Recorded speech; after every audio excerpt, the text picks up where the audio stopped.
In this video, we'll look at the annual report. So this is the summary of the financial results for a company for a given year. So, and these are not public, so you just have your own team's annual report. So in this case, we're going to look at Team Digby after round one of the practice.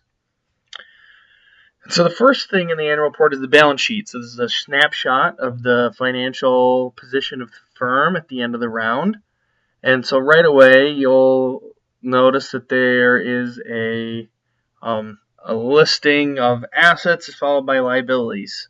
So in Digby's case, they had $3 million of cash on hand last round. That dropped to zero in this round. So they and given that it's zero, it's likely that they had greater withdrawals than they had deposits and had to get an emergency loan. That's turned out to be the case. So in terms of assets on hand for Digby, they don't have any cash, but they do have accounts receivable, and those should come in the next 30 to 90 days, depending on how long they set their accounts receivable period to be. But of course, more get generated, so each team will generally have an accounts receivable that exists on the balance sheet in every round. Inventory occurs as inventory reserves are left after a round of sales. So if production exceeded sales and inventory accumulates, that will show up here on the balance sheet. So they accumulated a large amount of inventory between 2014 and 2015.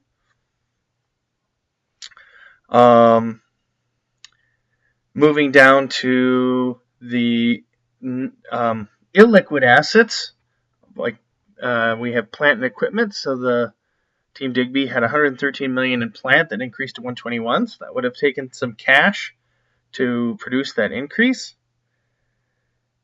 And you get to a total assets number. So all of those assets have to be owned by somebody or some entity.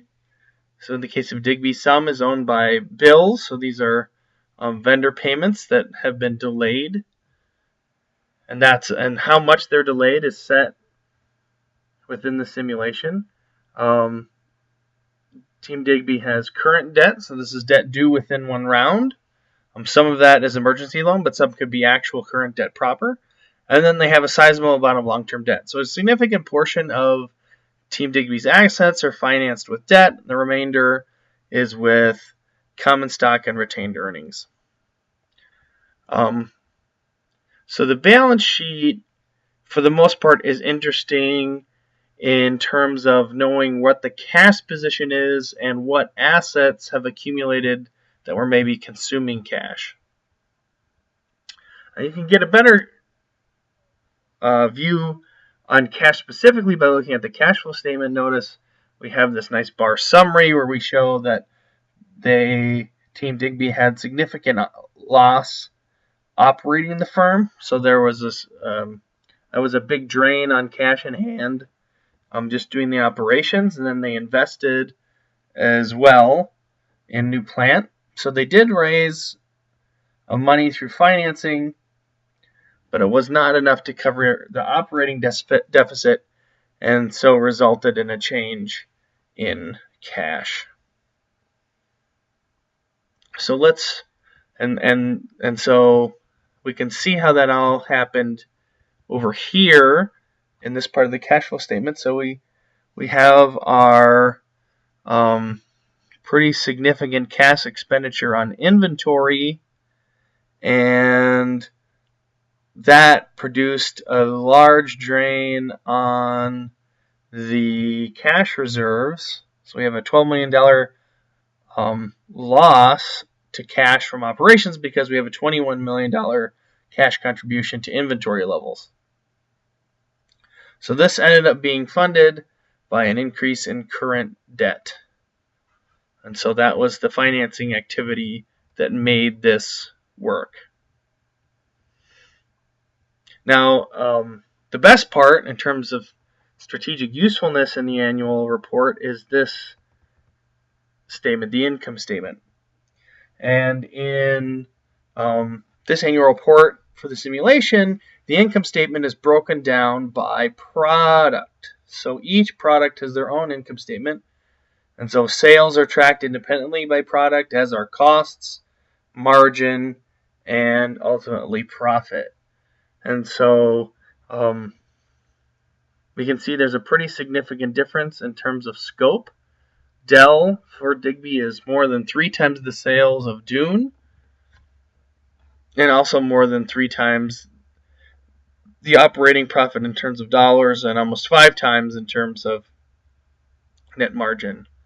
So Dell, in Digby's case, has a lot of sales and is very lucrative, whereas Days has also a lot of sales, but is ultimately not particularly profitable for Digby.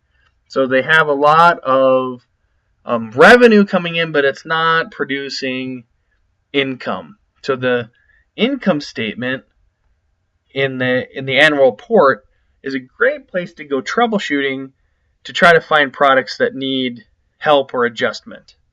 And so products that have poor margins can be invested in many ways. So automation can reduce costs. Advertising can increase awareness and drive market share, which reduce the fixed costs overall share of the total, which would help profit margins.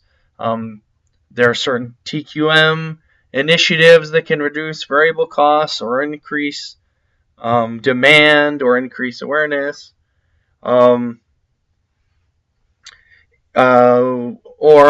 promotion and sales budgets can be decreased, yielding an overall increase in profit at the cost of in percentage profit at the cost of absolute market share.